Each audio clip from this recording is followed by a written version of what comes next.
भारतात डिजिटल पेमेंटची क्रांती घडवणारी एक गोष्ट कोणती असेल तर ती म्हणजे UPI. आज चहाच्या टपरीपासून ते मोठ्या मॉलपर्यंत, रिक्षावाल्यापासून ते मल्टीनॅशनल कंपनीपर्यंत सर्वत्र UPIचा वापर केला जातो. जगात भारताला डिजिटल पेमेंटमध्ये वेगळी ओळख मिळवून देण्यात UPIचा सर्वात मोठा वाटा आहे. पण UPI एवढ्या वेगाने लोकप्रिय होण्यामागचं सर्वात मोठं कारण कोणतं? उत्तर सोपं आहे. UPI वापरणं पूर्णपणे मोफत आहे. तुम्ही 10,000 रुपयाचं पेमेंट करा किंवा 50,000 रुपयांचं, बहुतांश ग्राहकांना कोणताही वेगळा व्यवहार शुल्क भरावा लागत नाही. त्यामुळेच कोट्यावधी भारतीयांनी UPIला पसंती दिली. मात्र आता ही परिस्थिती बदलणार का?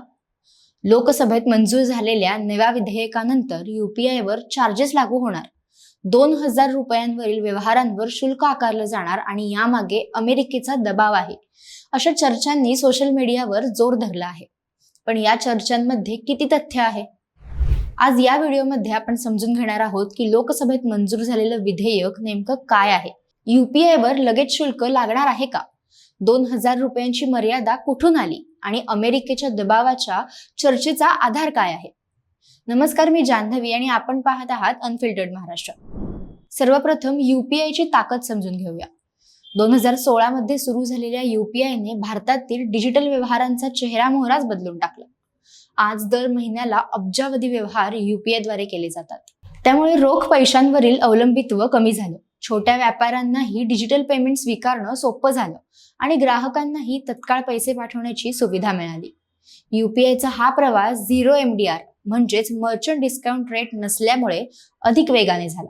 आता हा MDR म्हणजे काय? जेव्हा एखादा ग्राहक डिजिटल पेमेंट करतो तेव्हा त्या व्यवहारावर बँक आणि पेमेंट सेवा पुरवठादारांना काही खर्च येतो. अनेक कार्ड व्यवहारांमध्ये हा खर्च व्यापाराकडून घेतला जातो, यालाच MDR म्हणतात. मात्र UPI साठी अनेक वर्षापासून 0 MDRची व्यवस्था होती. त्यामुळे व्यापाऱ्यांनाही वेगळं शुल्क द्यावं लागत नव्हतं आणि ग्राहकांनाही नव्हतं. पण आता हा विषय पुन्हा चर्चेत आला आहे. लोकसभेने अलीकडेच डिजिटल पेमेंट संदर्भातील कायद्यात बदल करणारे विधेयक मंजूर केले आहे. या बदलामुळे सरकारला भविष्यात विशिष्ट डिजिटल व्यवहारांवर MDR किंवा इतर शुल्कांसंदर्भात नियम करण्याचा कायदेशीर मार्ग उपलब्ध होऊ शकतो. मात्र याचा अर्थ असा नाही की आजपासून सर्व UPI व्यवहारांवर शुल्क लागू झालं आहे. त्यासाठी सरकारकडून स्वतंत्र अधिसूचना आणि नियम जारी करावे लागतील. याच पार्श्वभूमीवर 2,000 रुपयांवरील व्यवहारांवर शुल्क आकारलं जाईल अशी चर्चा सुरू झाली. ही चर्चा नेमकी कुठून आली? विविध वृत्तांनुसार सरकार पुढे विचाराधीन असलेल्या पर्यायांपैकी एक पर्याय असा आहे की मोठ्या व्यापाऱ्यांकडे होणाऱ्या 2,000 रुपयांवरील व्यवहारांवर मर्यादित MDR लागू केला जाऊ शकतो. मात्र हा अंतिम निर्णय नाही. सरकारने अद्यापही अशी कोणतीही अधिकृत अंमलबजावणी जाहीर केली नाही. महत्वाची गोष्ट म्हणजे MDR लागू झाला तरी तो ग्राहकाने भरायचा की व्यापाऱ्याने, किती दराने भरायचा आणि कोणत्या व्यवहारांवर लागू होणार, हे सर्व स्वतंत्र नियमांवर अवलंबून असेल. म्हणून उद्यापासून प्रत्येक 2,000 रुपयांच्या UPI व्यवहारावर ग्राहकाकडून शुल्क घेतले जाईल, हा दावा सध्या तरी अधिकृतपणे सिद्ध झालेला नाही. आता येतो सर्वात चर्चेचा मुद्दा. या सगळ्यामागे अमेरिकेचा दबाव आहे का? या संदर्भात अनेक सोशल मीडिया पोस्ट आणि काही राजकीय नेत्यांनी असा आरोप केला आहे की अमेरिकेने भारताच्या डिजिटल पेमेंट धोरणावर आक्षेप घेतला होता आणि त्यानंतरच हे बदल होत आहेत. खरं काय आहे? अमेरिकेच्या व्यापार प्रतिनिधी कार्यालयाने म्हणजेच USTRने भारताच्या डिजिटल पेमेंट व्यवस्थेबाबत आणि स्पर्धेच्या मुद्द्यांबाबत काही निरीक्षणे यापूर्वी नोंदवली होती. त्यात UPI आणि भारतीय पेमेंट व्यवस्थेचा उल्लेख करण्यात आला होता. यामुळे या बदलांचा संबंध त्या चर्चेशी जोडला जात आहे. मात्र भारत सरकारने हे विधेयक अमेरिकेच्या दबावामुळेच आणलं आहे असा कोणताही अधिकृत पुरावा किंवा सरकारी स्वीकार उपलब्ध नाही. यामुळे हा दावा सध्या राजकीय आरोप आणि सार्वजनिक चर्चेचा विषय आहे. ते सिद्ध झालेलं नाही. दुसरीकडे सरकार आणि उद्योग क्षेत्रातील अनेक तज्ज्ञांचं म्हणणं आहे की UPIचं नेटवर्क चालवण्यासाठी बँका, पेमेंट कंपन्या आणि तांत्रिक यंत्रणांवर मोठा खर्च होतो. 0 MDR मुळे हा खर्च दीर्घकाळ टिकवणं कठीण होत असल्याने काही महसूल मॉडेल्सची गरज निर्माण झाली आहे.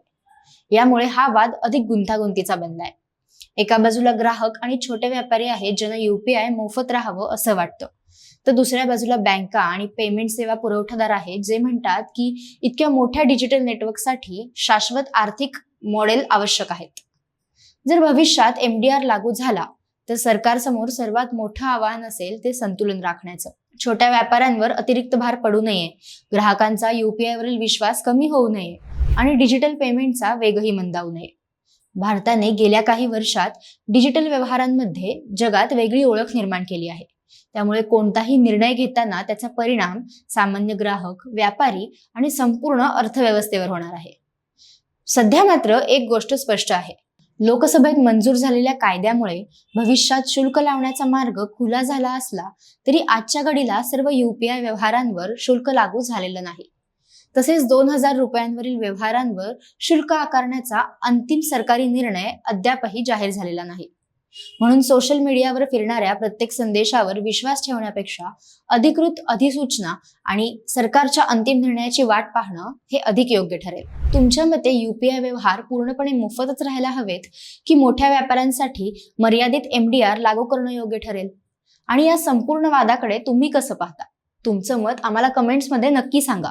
व्हिडिओ आवडला असेल तर लाईक करा, शेअर करा आणि अर्थकारण, तंत्रज्ञान आणि राष्ट्रीय घडामोडींचं सखोल विश्लेषण मराठीत पाहण्यासाठी आमच्या चॅनलला सबस्क्राईब करायला विसरू नका. धन्यवाद.